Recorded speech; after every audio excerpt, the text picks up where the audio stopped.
एक छोटे से कस्बे में आरव नाम का एक व्यक्ति रहता था। मेहनती, ईमानदार और सपने देखने वाला।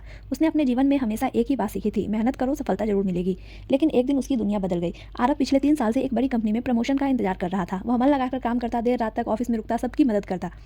उसे पूरा भरोसा था कि इस बार उसका प्रमोशन पक्का है। लेकिन जिस दिन लिस्ट आई उसका नाम उसमें नहीं था। सुनकर उसके पैरों से जमीन खिसक गई। उसे लगा, भगवान मेरे साथ ही ऐसा क्यों करते हैं? क्या मेरी मेहनत की कोई कीमत नहीं है? दुखी होकर वह उस शाम नदी के किनारे जा बैठा। आसमान देखते देखते उसकी आंखों से आंसू बहने लगे। तभी एक बुजुर्ग उसके पास आए और बोले, बेटा क्या हुआ? आरव ने अपना सारा दुख कह दिया।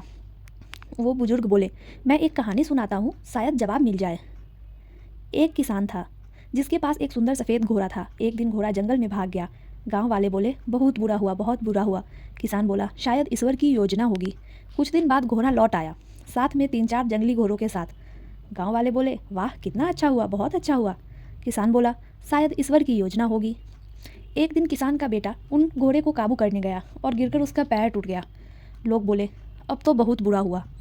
फिर भी किसान बोला, शायद ईश्वर की कोई योजना होगी। कुछ दिनों बाद युद्ध शुरू हुआ और गांव के सभी युवाओं को सेना में ले जाया गया। लेकिन किसान का बेटा बच गया क्योंकि उसका पैर टूटा था। साधु ने आरव से पूछा, अब बताओ, क्या हर घटना जैसी दिखती है वैसी ही होती है? आरव ने धीरे से कहा, नहीं, शायद सबके पीछे कोई बड़ी योजना होती है। साधु की बात सुनकर आरव के मन का बोझ हल्का हुआ। वह घर लौट आया और अपना काम जारी रखा, लेकिन इस बार शांत मन से।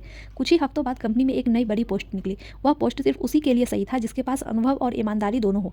आरव को उस पोस्ट के लिए चुना गया। नई जॉब उसकी उम्मीद से भी 3 गुना बेहतर थी। उसे समझ आ गया, अगर उसे पहले प्रमोशन मिल जाता तो वह इस बड़ी अवसर के लिए उपलब्ध ही नहीं होता। जो नहीं मिला वह इसलिए नहीं मिला क्योंकि बड़ा उसके लिए रखा गया था। ईश्वर की योजना पर विश्वास रखो।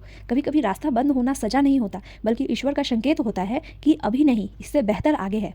तो इस कहानी का सार यही है कि जो भी होता है वह हमारे अच्छे के लिए होता है। बस हमें धैर्य और विश्वास बनाए रखना चाहिए।